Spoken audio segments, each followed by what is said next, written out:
Bismillahirrahmanirrahim. Kisah Tamim Ad-Dari bertemu Dajjal di sebuah pulau kecil. Fitnah terbesar yang dapat menyebabkan manusia celaka hingga menjadi kafir adalah munculnya sosok pendusta bernama Dajjal.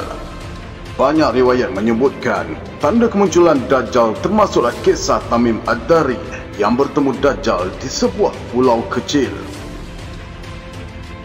Tamim Ad-Dari adalah seorang lelaki Nasrani yang berbaiat masuk Islam di masa Nabi SAW. Cerita tentang sosok Dajjal ini dikisahkan dalam hadis Sunan Abu Dawud nombor 3767 dalam bab peperangan besar.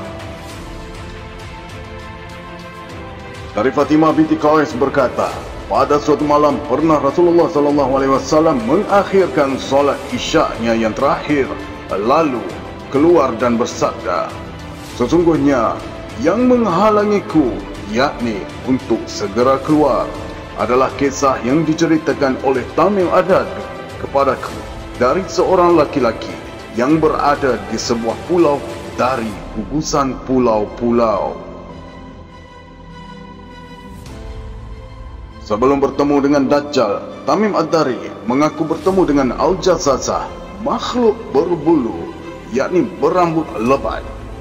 Imam Nawawi menyatakan dinamakan Al-Jassasah dikarenakan binatang itu ditugaskan untuk tajassus atau memata-matai dan menyelidiki untuk mencari berbagai berita yang akan diberikan kepada Dajjal. Tamim Ad-Dari berkata, saat itu tiba-tiba ada seorang makhluk berambut panjang dan mengaku bernama Jassasah. Tamim selanjutnya bertanya, siapa kamu? Ia menjawab, aku adalah Jassasah. Pergilah kamu ke istana itu. Tamim berkata, aku pun mendatanginya. Ternyata di sana ada seorang laki-laki berambut panjang yang terikat dengan sebuah rantai. Tingginya menjulang antara langit dan bumi. Aku kemudian bertanya, siapa kamu? Ia menjawab, aku adalah Dajjal. Apakah telah ada seorang nabi buta huruf yang diutus? Aku menjawab, ya. Ia kembali bertanya, apakah orang-orang mentaatinya atau mengingkarinya? Aku menjawab, orang-orang mentaatinya. Ia berkata, itu yang lebih baik bagi mereka. Ketika Rasulullah SAW selesai dari solatnya, baginda duduk sambil tertawa. Baginda bersabda, hendaklah setiap orang tetap di tempat solatnya, yakni duduk. Kemudian beliau melanjutkan sabdanya, apakah kalian tahu kenapa aku kumpulkan kalian di sini? Para sahabat Allah dan Rasul.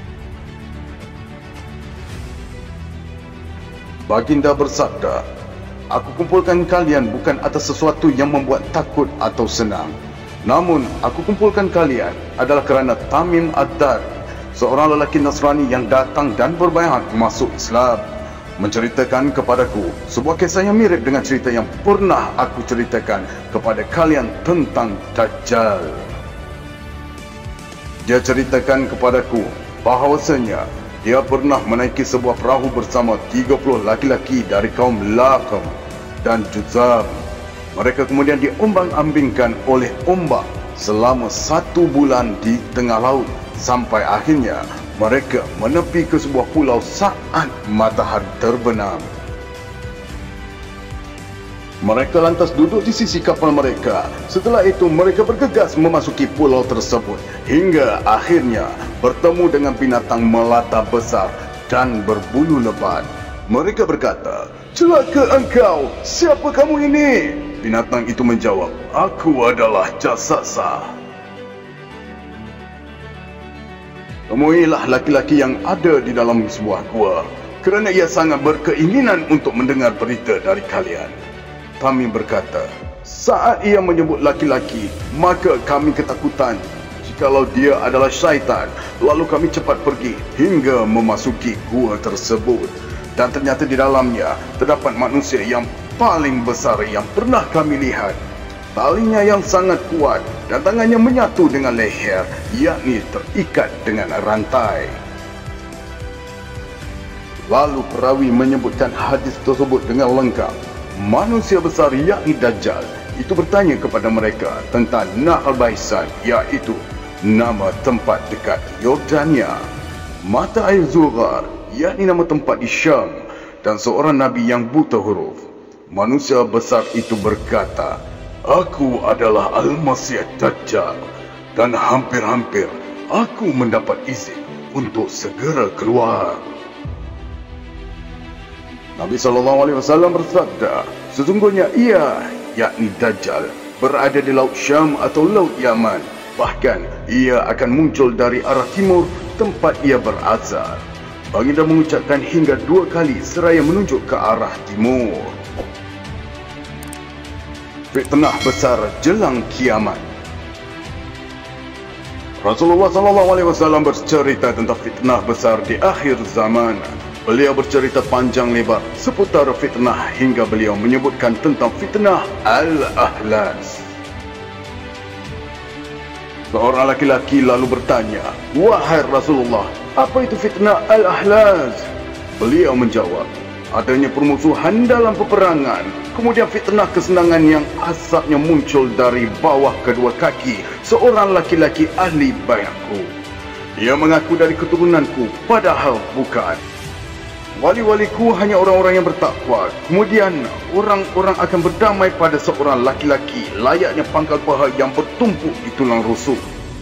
Kemudian akan muncul fitnah seorang yang buta, yakni dengan kekuasaan. Tidak seorang pun dari umat ini kecuali ia akan mendapat satu tamparan di mukanya, yakni bencana kerusakan darinya.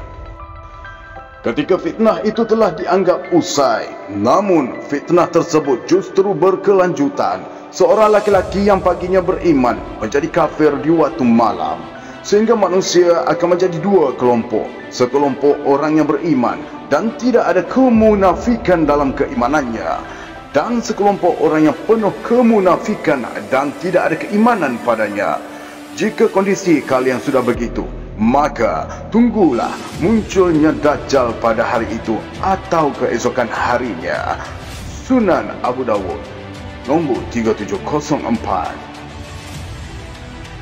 Salah satu tipu daya Dajjal diterangkan dalam hadis dari Huzaifah berkata, "Aku adalah orang yang paling tahu tentang yakni kapan munculnya Dajjal.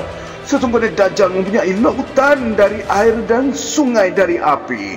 Apa yang kalian lihat sebagai api sebenarnya adalah air, dan apa yang kalian lihat sebagai air sebenarnya adalah api. Maka siapa dari kalian yang mendapati hal itu dan ingin minum, hendaklah ia minum yakni air yang berupa api dalam pandangannya, sebab ia akan mendapatkan air yang sesungguhnya." Abu Mas'ud Al-Badri berkata, "Demikianlah aku mendengar Rasulullah SAW mengatakannya." Demikian kisah tentang Dajjal dan fitnah besar di akhir zaman. Semoga Allah Subhanahu Wa Taala berkenan menyelamatkan kita dari fitnah besar ini. Wallahu a'lam.